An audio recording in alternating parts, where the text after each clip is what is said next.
Hey everybody, and welcome back to Living Between Paychecks Kitchen. I'm Oz. That's Jack over there.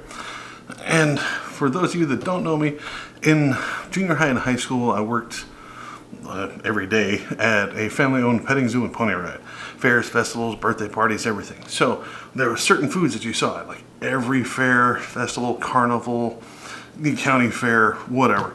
And today we're going to do a couple of them. You can do them at home. Super cheap, super easy. We're going to do Frito pie. And we're going to do funnel cakes. It's going to be great. Let's get into it. Frito pie. You're going to need a thing of Fritos, and you're going to need some kind of chili and cheese, right? Yeah. Really? Cheese, that's hopefully. It. And onions if you want to get them or whatever. Cheese, whatever kind you got. Onions, like I said, whatever. And then no beans because we're in Texas, and I don't like just little mushy things of crap. Chili needs beans. That's bean soup. So you got to get this thing open.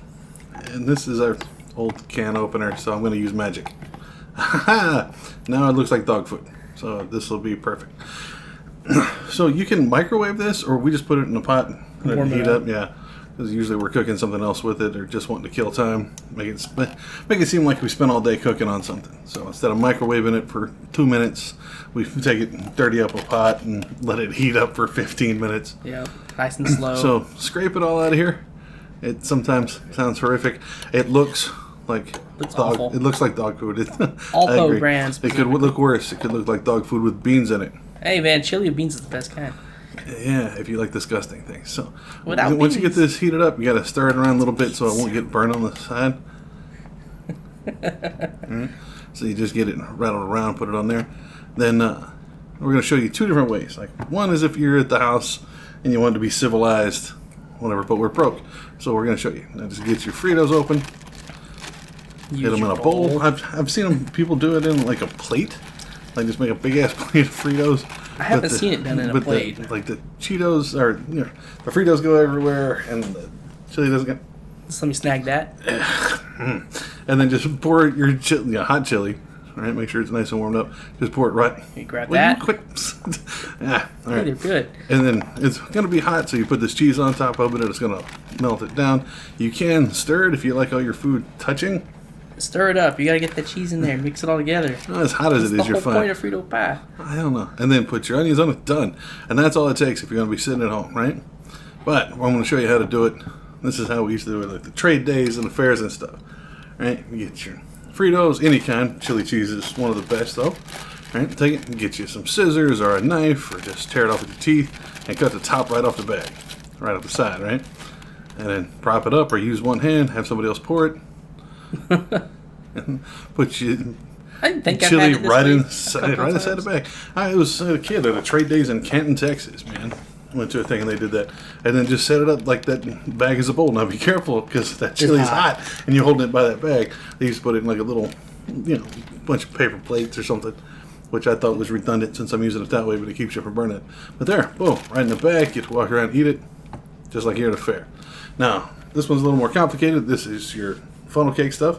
So you're going to need 2 cups of milk, and 2 cups of flour, nutmeg, cinnamon, just a little bit of that, tablespoon and a half, or teaspoon and a half of baking powder, 2 eggs, what was it, like, I think it was half a cup or a quarter cup of sugar. Let's go with half.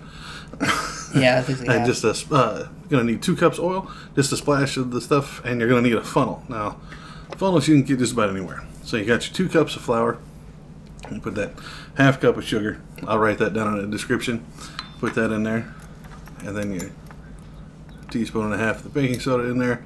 It makes it go a lot easier if you mix your particulates, your powders and stuff together before you add the stuff. So I've been told.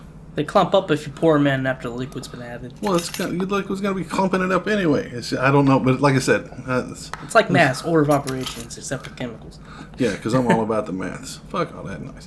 So, you get all that stuff mixed in there, and then, like I said, the vanilla you're supposed to do like a tablespoon. I'm way too fat to not just splash it in there. Yeah, don't want to dirty it up too much.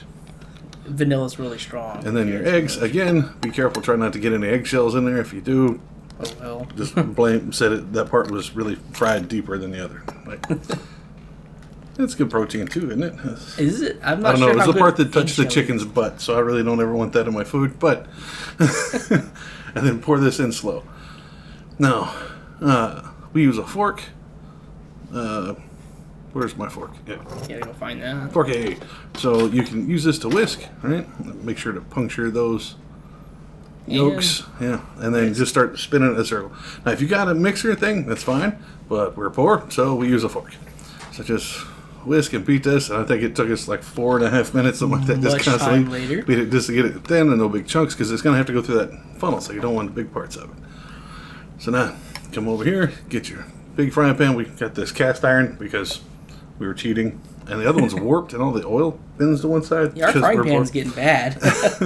So it's 2 cups of oil. It was like $1 worth of that oil that comes in that little bottle. And we turn this up, and I think we put it in medium high to high just to get it started. So once you get that, let that sit and warm up a little bit where it's just bubbling. All right, so while that's heating up, let me tell you about this. I learned how to cook this from a guy named Francis, who owned one of these like food trailer things that did the, funnel cakes and lemonade and stuff. Like he tried to do like old school like soda jerk stuff. Like he called the lemonade with cherry in it a virgin lemonade. Yeah, right. And when he was showing me how to do this, he said, "This is how you son of a bad rat." And he started yelling, and screaming because apparently he just took his hand and run it right through the grease. So like putting it down there, you got to be careful with the grease. So you want it where it'll bubble but not splat at you. Let's get back to it. It's about that time. Here's the trick of using your funnel. You got to put your finger over it and fill it up. Now, if you just take it and fill it all the way up, this is going to be at least like 2 worth of these funnel cakes. Now, you got to put it in here. You got to be careful, because if you do it too big and just let it go, it just turns into this giant splat of batter at the bottom like this. Boop. Up north, apparently, it's some kind of beaver tail. Now, if you do it too small, it breaks up and. You get that? Well, that's not work. That's the little crunchy things. So you gotta kind of hit or miss, and what you're trying to do is make these little strings of it right here, and then pour it over the top of it. Right, and it'll fry. It floats in there, which is nice because you got enough oil. And just keep going, fill in all the little spots. And since, like I said, you don't get it too hot, where it's just bubbling and stuff splattering all over the place, so you can put your hand right above it. You just fill it in, nice and easy. Right, and as it's cooking, you're gonna let it cook, starting to get a little brown around the edges. You'll be able to see it. Then you want to try to flip it of some kind. So you get the tongs and stuff. You can kind of feel how tough it is there on the top. The tongs help. You can kind of see how it's browning around the little spot in the middle. And it smells outstanding. Yeah, it smells like funnel cake. Of course it does. That smells like burnt funnel cake, I guess is the trick. It smells like burnt funnel cake. It might be burnt.